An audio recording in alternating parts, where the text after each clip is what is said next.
Un diputado de Comunidad Ciudadana brindó un discurso muy elocuente en la Asamblea Legislativa que podría empalmar muy bien con el movimiento al socialismo. Otro diputado, parte de la oposición.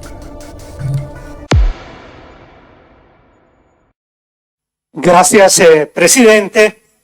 Sin duda que el proyecto de ley hasta este momento ya está cumpliendo un importante objetivo: el promover la reflexión sobre la realidad de la migración en Bolivia y en el mundo. Bien, si medimos una de las mayores causas de migración es justamente la falta de empleo, los problemas sociales, los problemas en cuanto a seguridad.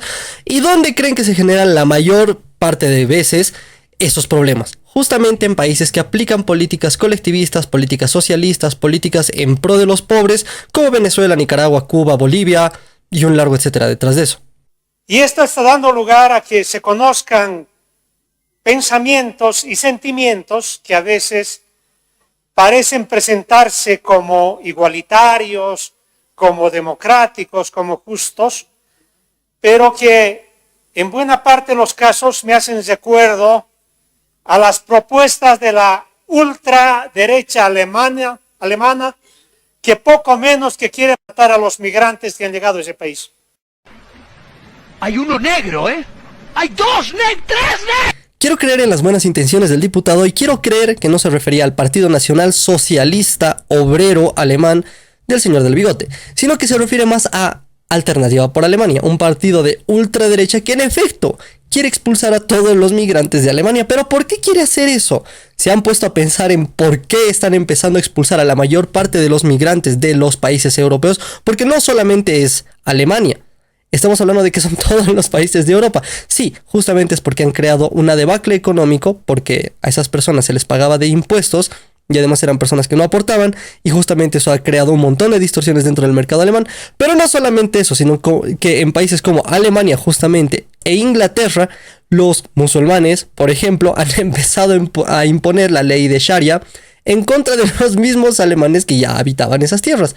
Me parece preocupante este tipo de discursos y les voy a decir por qué. Y no les voy a decir por qué basándome en mi propio criterio, sino basándome directamente en Rothbard.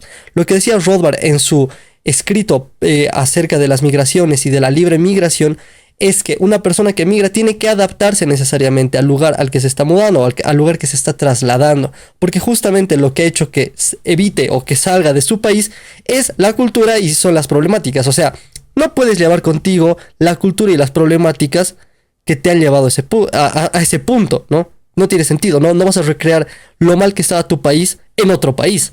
Quien fomenta el ultranacionalismo y supuestamente combate como enemigo principal de la nación a los migrantes, cae precisamente dentro de esas corrientes ultraderechistas en el mundo. Habría que recordarle al ultradiputado del ultrafrente ultrarrevolucionario de ultraizquierda, el señor que tenemos aquí, qué es lo que pasaba con los migrantes en países como la Unión Soviética, por ejemplo, ¿no? O no sé, la Alemania del 42, o por ejemplo China, o Venezuela. No sé si han sabido recientemente lo que ha pasado con algunos migrantes en Venezuela, o sea, gente, bueno, ni siquiera migrantes, algunos turistas, o sea, porque nadie va a migrar a Venezuela, ¿me entienden? Y no sé, como que la ultraderecha parece una mejor alternativa, ¿me entienden? No digo que sea la mejor alternativa del mundo, pero... Y justamente esta reflexión tiene que llevarnos a entender algunos elementos que hacen a lo más avanzado que ha logrado la humanidad en términos de relaciones fraternas entre los seres humanos. ¿Saben cuál es el mejor mecanismo que ha encontrado el ser humano para convivir sin violencia con otros seres humanos? Exactamente, el comercio, porque donde entra el comercio no entran las balas, como diría Bastiat. O por ejemplo, el hecho de que tienes que comerciar con aquella persona que te disgusta. Ese tipo de cosas lo que generan es paz. Por lo tanto, si el Señor realmente le importara tanto la humanidad, le importara tantísimo la paz y la no violencia, apoyaría el capitalismo, pero nada, o sea, está en un frente que literalmente apoya las revoluciones. No sé, quizás piensa hacer revoluciones con almohadas, no lo sé. Hasta por un sentido de humanidad básico, debemos entender que las migraciones es decir, el desplazamiento de grupos humanos, son resultado. ¿Quién sabe? Ahí sí no te puedo decir nada. De momentos económicos, sociales, políticos y hasta religiosos. Los genios hacen eso. Dígalo, diputado. Diga qué causa esas crisis económicas, políticas y hasta religiosas. Hasta donde yo me acuerdo, la mayoría de las migraciones en la historia del planeta se han dado por sistemas socialistas. O no sé, supongo que Venezuela debe ser de ultraderecha también, calculo, ¿no? Que obligan a personas, a familias o a pueblos enteros a desplazarse de un lugar a otro, en busca de salvaguardar su propia vida, de buscar algún destino porque allá donde nacieron perdieron esperanzas o corren riesgos. Y lógicamente que debemos ser humanos en reconocer que esa realidad amerita algo de fraternidad. ¿Saben dónde podemos encontrar la verdadera fraternidad? Se los voy a leer literal. No es la benevolencia del carnicero, cervecero o panadero de donde obtendremos nuestra cena, sino de su preocupación por sus propios intereses. Es decir, en su egoísmo podemos encontrar fraternidad. ¿Saben dónde podemos encontrar ese tipo de actos fraternos pacíficos? Sobre todo, claro, en sociedades capitalistas. Porque en cambio la fraternidad no es como que se disperse mucho o que se propague mucho en países comunistas o socialistas. Digo, los países más egoístas y menos fraternos tienden a ser aquellos que tienen las ideas que defiende el diputado que está recontra recalcitrante en este momento. No en vano la propia Revolución Francesa no solamente proclamaba la igualdad, la libertad, sino también pues la fraternidad. Y ahí es la base, esa trilogía de los libertarios o liberales que se reclaman hoy día. Ese es el problema de decir cosas al aire sin haber estudiado, o peor aún, ser diputado sin haber estudiado. Para empezar, señor, que se llama, mucha nunca me acuerdo que se llama, vamos a ver aquí, Juan Rodríguez Amurrio. Señor Juan Rodríguez Amurrio, para que vea lo irrelevante que es que ni siquiera me acuerdo su nombre. Señor Juan Rodríguez Amurrio, le voy a explicar. Durante la Revolución Francesa evidentemente se ha repartido el mensaje de fraternité y liberté y lo que usted quiera.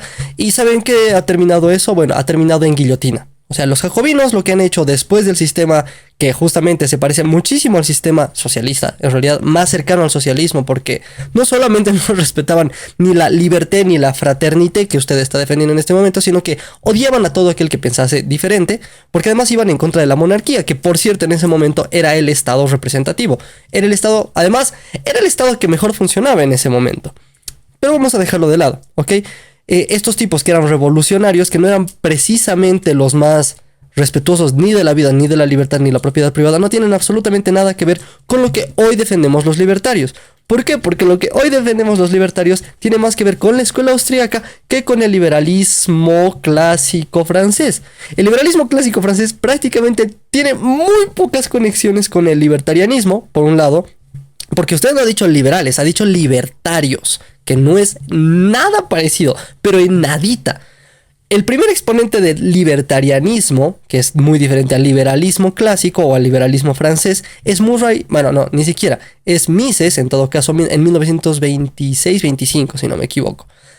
Esa es la verdad. Y la trilogía de los libertarios de hoy en día no tiene nada que ver con la fraternité, ni la liberté, ni ninguna de esas pavadas, sino con la libertad, la propiedad privada y la vida. Tres cosas que usted desprecia, evidentemente. Pero resulta que eso ya no hay. Solamente tiene que ser la libertad y la supuesta igualdad de derechos. Voy a tomarlo como un lapsus, ¿ok? Y siendo muy generoso voy a tomarlo como un lapsus porque creo que quiso decir la igualdad ante la ley. Y claro, como maneja un lenguaje muy de izquierdas, dijo igualdad de derechos. Y sí, en efecto, creemos en la igualdad de derechos también. Tres derechos, derechos naturales, no los derechos que a usted le da la gana que hayan. O sea, no es que creemos en el derecho a la educación, o el derecho a la salud, o el derecho a la identidad. No sé cuántos derechos hay. O sea, hay derechos de primera, segunda, tercera y cuarta generación. Real. No. Nosotros realmente no creemos en esa línea. No, es más, como le digo, creemos en los derechos naturales. Tres derechos: libertad, propiedad y vida, nada más. Tres derechos. Pero sin reconocer que entre las sociedades, al interior de ellas, hay realidades específicas que nos colocan en situación de desigualdad material. No es lo mismo un niño, un adulto mayor, que una persona adulta con todas las facultades. Para que pensemos que podemos tratarles por igual a estas personas y que solamente sea la única regla es igualdad. Como hay realidades diferentes, hay que buscar el otro elemento que hace el sentido de justicia para alcanzar esa igualdad, la equidad. Número 1, no hay realidades diferentes. La realidad es una y punto. Número 2, evidentemente no es lo mismo un niño que un anciano, y tampoco es lo mismo un anciano que un youtuber, y no es lo mismo un youtuber que un diputado. Y nadie es igual. O sea, justamente en esa diversidad es donde podemos encontrar la mayor riqueza. Y justamente esa diversidad también es lo que nos lleva a mejorar nuestra vida, a desarrollar diferentes tecnologías y sobre todo relacionarnos como seres humanos. Pero eso no significa que tengan que haber privilegios, y lo digo claramente, privilegios. ¿Por qué privilegios? Privis legis, leyes privadas, leyes para un grupo específico de personas. Por ejemplo, sin ir más lejos, yo tengo epilepsia. Para quienes ya conozcan el canal, creo que ya deben saberlo, pero yo tengo epilepsia, yo estoy diagnosticado con epilepsia, por lo tanto teóricamente debería contar como una persona con discapacidad. Creo que es grado 1, no tengo idea. Pero me ven aquí pidiendo más derechos para las personas con discapacidad, ni en pedo, porque yo creo que como epiléptico he podido salir adelante, y no solamente como epiléptico, conozco muchas otras personas también con discapacidades que pueden hacerlo. Ahora, eso no desmerece, obviamente, o no quita el hecho de que evidentemente hay un grupo de personas que va a necesitar más ayuda de la sociedad, pero eso no significa que tengamos que hacerlo a través de la coerción. No significa que tengamos que obligar a los ricos a pagar más para poder ayudar a este grupo de personas. Al contrario, la sociedad libremente se organiza justamente para ayudar a este tipo de personas. Libremente, no necesitamos intervención estatal, señor diputado. Es imposible pensar alcanzar justicia e igualdad legal si no se combina con criterios de equidad. Por eso que hay factores llamados de discriminación positiva a favor de personas con discapacidad, a favor de la protección de niños, a favor de la protección de adultos mayores, etc. Por eso es que las sociedades a nivel mundial trabajan con estos conceptos. Solamente con una mentalidad feudal se puede pensar en la exclusiva condición de igualdad, negando, escondiendo, no queriendo ver la realidad material de las personas o grupos humanos. Uno de los mayores problemas que tienen sobre todo las personas relacionadas con sistemas colectivistas, con sistemas de izquierda, el socialismo, el comunismo, la socialdemocracia, es justamente este resentimiento contra las personas que tienen más, materialmente hablando. Normalmente se dice, por alguna razón, que los liberales somos materialistas. Todo lo contrario, nosotros buscamos igualdad de condiciones para que la gente pueda buscar solita la parte material. Por lo tanto, nosotros no priorizamos la parte material. Quienes sí son profundamente materialistas, egoístas y resentidos son las personas que se relacionan con sistemas colectivistas, entre ellos, sobre todo, sistemas como el Frente Revolucionario de Izquierda o las propuestas que tiene el Frente Revolucionario de Izquierda, que básicamente es destruir el capitalismo. Lo cito explícitamente, está dentro de sus estatutos. Es un partido anticapitalista, lo dicen literalmente sus estatutos. Eso no es entender la sociedad del siglo XX y menos del siglo XXI. Esta sociedad del siglo XXI de alguna manera es la sociedad de los derechos humanos. Es el siglo de los derechos humanos. Y la Organización de las Naciones Unidas ha reconocido muchos derechos que hacen justamente posible, en aras de la equidad, materializar posibilidades de igualdad para el conjunto de los miembros de nuestra sociedad. ¿Es realmente así, diputado? Porque si vemos los resultados que tiene la ONU a nivel mundial, no podemos decir claramente que haya mejorado mucho el planeta Tierra. Una de las aras dentro de este sistema patético y buenista es justamente USAID o USAID, para que los que son gringos. Básicamente este sistema lo que ha hecho de manera buenista supuestamente es proteger los derechos y proteger los proyectos y ir en contra de la pobreza y reduzcamos la pobreza y no sé qué tanta más y más. ¿Qué resultados reales y plasmables podemos encontrar? Realmente ninguno. Por un lado eso. Por otro lado, señor diputado, hablemos acerca de la ONU y, por ejemplo, las intervenciones sin sentido que ha tenido en contra de los seres humanos. No lo sé. ¿A usted le parece que la ONU haya hecho algo? O sea, porque para quienes no saben, la ONU se creó para evitar conflictos a nivel mundial, ¿ok? ¿Ha hecho algo la ONU contra, no sé, por ejemplo, Ucrania o Rusia? ¿Ha intervenido? ¿Ha hecho algo la ONU contra, no sé, el genocidio en Venezuela?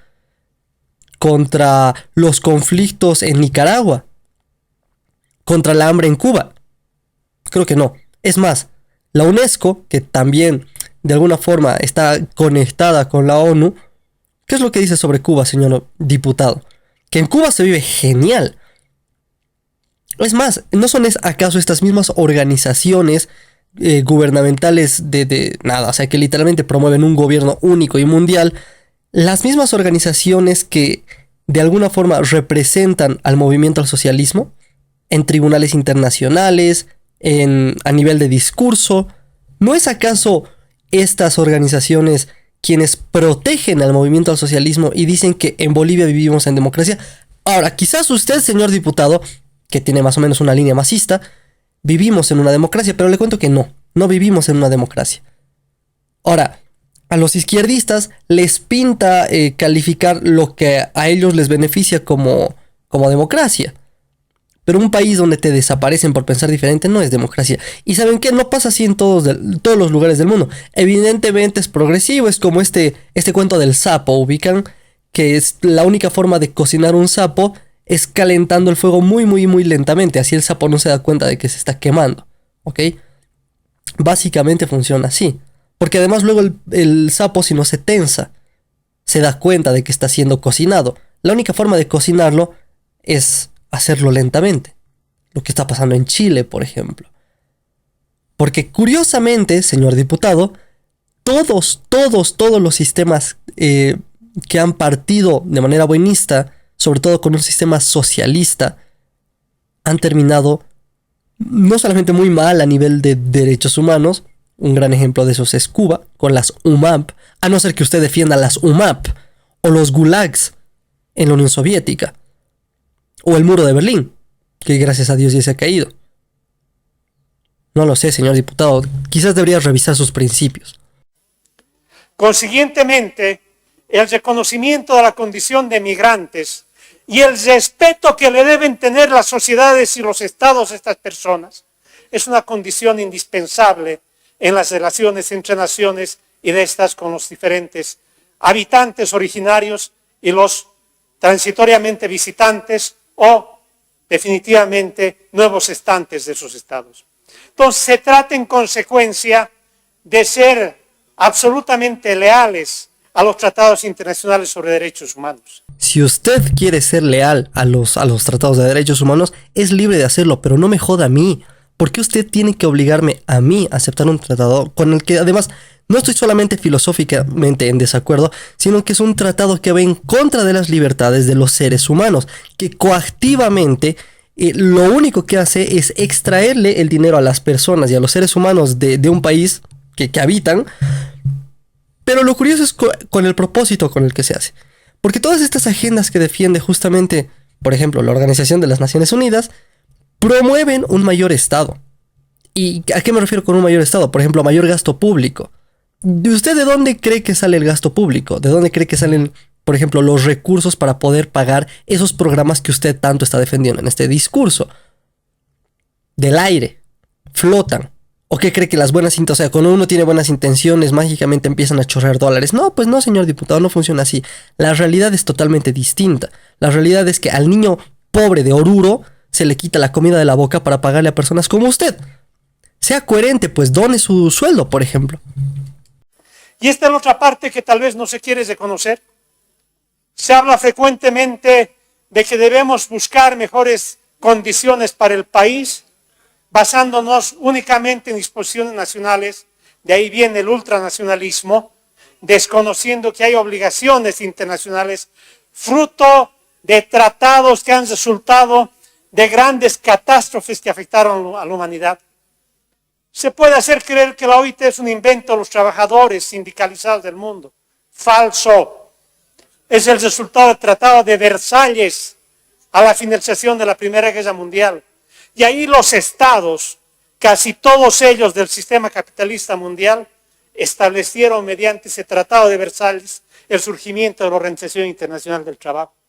Y sus convenios no responden a lo que decidan los sindicatos de trabajadores a nivel mundial, sino un acuerdo tripartito de estados, trabajadores y empresarios. En consecuencia, podríamos decir que la OIT es el resultado del sistema capitalista mundial. Y pensar que eso ahora tiene que ser menospreciado, tiene que ser prácticamente vilipendiado, es el más grande absurdo de quienes se proclaman libertarios. Porque un grupo de personas haya dictado hace más de 100 años atrás que esto tenía que funcionar no significa que funcione así. Por un lado, por otro lado, quienes han firmado en ese entonces han promovido, o sea, digo el Tratado de Versalles, han promovido estados muchísimo más grandes. Sin ir más lejos, señor diputado, ¿sabe usted quién ha creado el estado de bienestar que usted tanto defiende? Otto von Bismarck, ¿ok? Ha sido uno de los primeros en proponer un estado de bienestar. ¿Y sabe con qué propósito lo ha hecho? Literalmente evitar las revoluciones, o sea, evitar que las personas se levanten contra el gobierno. ¿Por qué? Porque él decía que si tú le das cosas, o sea, desde el gobierno le das cosas a la gente, a la larga van a depender tanto de ti, literal, eso dice Otto von Bismarck, por cierto, que van a depender tanto de ti que ya no van a querer hacer revoluciones. No sé si usted desde su versión alterada de la realidad esté de acuerdo con este tipo de posiciones. Yo creo que son totalmente negativas porque destruyen al individuo y destruyen el proyecto de vida, priorizan el colectivo por encima de las personas, lo que significa que la vida de cada uno de los seres humanos que habita esta tierra deja de valer y vale únicamente el grupo en el que conforman, básicamente. Pensar que la Organización de las Naciones Unidas, que surge a la culminación de la catástrofe que se presentó la Segunda Guerra Mundial, ahora es una organización que poco menos debe desaparecer y deben primar solamente las leyes nacionales, es un gran absurdo. No olvidemos que la redacción propia de la Declaración Universal de los Derechos Humanos tuvo la participación activa de Eleanor Roosevelt, la esposa del difunto presidente Roosevelt antes que acabe la Segunda Guerra Mundial. Estados Unidos tuvo mucho que ver con esa Declaración Universal de Derechos Humanos. En buena hora. Tal vez por eso dicen que es un invento del imperialismo. Pero no se trata de eso. Se trató de llevar a todos los estados del mundo, inclusive a los del sistema socialista, a recoger en sus normas lo más avanzado de los derechos reconocidos por la humanidad a favor de todos los seres humanos de este planeta. Todos menos aquellos que pagan impuestos, porque aquellos que pagan impuestos, o sea, todos, no están de acuerdo con ese tipo de sistema. Usted puede ser que esté de acuerdo con ese tipo de sistema, pero le cuento que el dinero no llueve del cielo. Los dólares no se suda dólares, ¿ok? No se suda dinero, a no ser que tengas la maquinita haciendo piqui, piqui, piqui, piqui. ¿Y sabe qué produce eso? Produce inflación. ¿Y sabe a quiénes perjudica principalmente eso?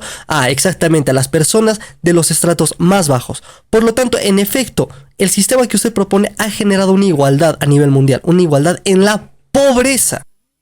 Ahora bien, podemos pensar de que las personas de origen extranjero que vienen al país, que migran por diferentes situaciones hacia el país, podrían sacar ventaja y perjudicar al país. Y se pone como ejemplo convenios, tratados de explotación, contratos, etc. Pregunta, ¿estas se suscriben con personas naturales extranjeras? ¿O se suscriben con empresas, con transnacionales, cuyos propietarios principales ni siquiera nunca pisaron el país, ni tal vez nunca lleguen a pisar el país? No necesitan hacerlo. Estamos hablando acá de migrantes no en calidad de personas jurídicas, de empresas económicas. Estamos hablando de personas naturales de carne y hueso. Al igual que nuestros compatriotas van a buscar mejor destino. El cinismo del diputado ya roza lo cínico. ¿Por qué? Porque esas personas que han tenido que emigrar a otros países de Bolivia, estoy diciendo, los bolivianos que han tenido que emigrar a otros países, justamente ha sido porque su país, el país en el que han nacido, no les ofrecía las ventajas suficientes que le ofrecían otros países, justamente por el sistema que este hombre está proponiendo. Gracias a que este hombre cobra un sueldo altísimo, gracias a que este hombre puede inventarse discursos mamarrachescos dentro de la Asamblea Legislativa, hoy en día tenemos más de 1 millón de bolivianos en el mundo. Eso es lo que quiere el señor diputado, o quizás quiere llevarlo a un extremo más grande. El 30% de Venezuela está repartida por el mundo. Es un éxodo tan grande que es el único país que ha logrado, bueno, logrado entre comillas, que ha podido enviar tanta gente fuera de sus fronteras únicamente por la economía. Porque el siguiente S es país, bueno, los siguientes S son países en guerra. Señor diputado, su cinismo es realmente grosero. Un auxilio económico para las familias que se quedan acá viajando a Estados Unidos, a España, a Chile, a Argentina.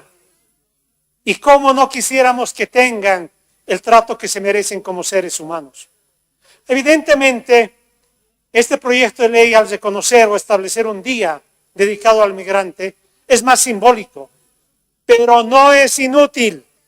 Permite la reflexión que hoy está teniendo lugar en esta Cámara. Y debemos precisar que no se originó en la Cancillería, se originó en la iniciativa de una parlamentaria colega nuestra. ¿Por qué no darle el apoyo? Por algo empecemos. Ojalá pudiera haber más contenido, pero para eso estamos nosotros, pues trabajemos. Primeramente asumiendo que los migrantes que vienen al país o nuestros migrantes que salen del país merecen el trato digno de seres humanos. Y si no, reitero una vez más, no habremos obrado con un mínimo de apego al sentido de humanidad. Muchas gracias, presidente. Ese ha sido el discurso de Juan Rodríguez Amurrio en la Asamblea Legislativa. Él es diputado del Frente Revolucionario de Izquierda, a.k.a. Comunidad Ciudadana. Es decir, es opositor. Ahora entienden a lo que nos referimos con opoficción. Les recuerdo además que este tipo es parte del Frente Revolucionario de Izquierda, el mismo partido que está firmando con Tuto Quiroga, Jorge Quiroga, como quieran llamarle, el ingeniero Quiroga. Ese es el tipo de gente que vamos a tener en oposición si es que este tipo de gente vuelve a ganar nuevamente. Y bueno, no es el único discurso patético, victimista, en contra de los empresarios, con mucho odio y resentimiento, sobre todo contra los empresarios y los agentes que generan riqueza, ¿no? Creo que es un momento para darle un puntapié a estos tipos a la calle y que se busquen un lugar en el sector privado, si es que tienen las habilidades para hacerlo, y que si no, se dediquen a vivir bajo un puente. No me interesa. Y les soy bien honesto, de verdad les digo, no me interesa. Porque mientras veo niños en la calle, mientras veo mujeres pidiendo dinero en la calle, mientras veo ancianos pidiendo dinero en la calle, porque a mí sí me importa, pero no solamente me importa, sino que encuentro soluciones reales a ese tipo de cosas. Mientras esa gente está en la calle, este tipo le está pasando muy bien recibiendo un sueldo como diputado suplente. Eso me parece cinismo. Señor diputado, con la mano al pecho, si realmente creen estas ideas, afíliese al movimiento al socialismo. Mantengan un discurso en conjunto, pero no finjan que son oposición, no finja que se opone a algo. Usted es parte del problema, no parte de la solución. En fin, cada uno puede opinar lo que quiera, ¿no? Son libres de opinar como quieran. Les pido por favor que se suscriban al canal, que dejen su like, que comenten. Quiero agradecerle además a los más de 5 miembros que ya tenemos en el canal. Parece muy poco, pero honestamente yo estoy muy orgulloso de la comunidad que estamos creando. Por cierto, pueden donarme a través de este hermoso QR que tienen aquí para los diferentes proyectos que tenemos en el canal. Que bueno, se viene algo muy interesante en los próximos meses prácticamente. No digo para las elecciones, pero sí para el canal como tal. Creo que es necesario que empecemos a derribar este discurso a través del debate constante. Les pido por favor que dejen su like, que comenten y todo esto. ¿Por qué? Porque YouTube de alguna forma va a entender que este contenido les gusta y les va a empezar a sugerir más contenido relacionado como el que les estoy presentando ahora. Espero que podamos encontrarnos en una nueva ocasión y nada, si no me agarran, nos vemos la próxima. Bye bye. Que tú nos avasalles, libertad es lo que el pueblo pide, mientras que el egoísmo y la avaricia te persiguen. El sol no se ha escondido ni la luna se ha escapado, solamente han sido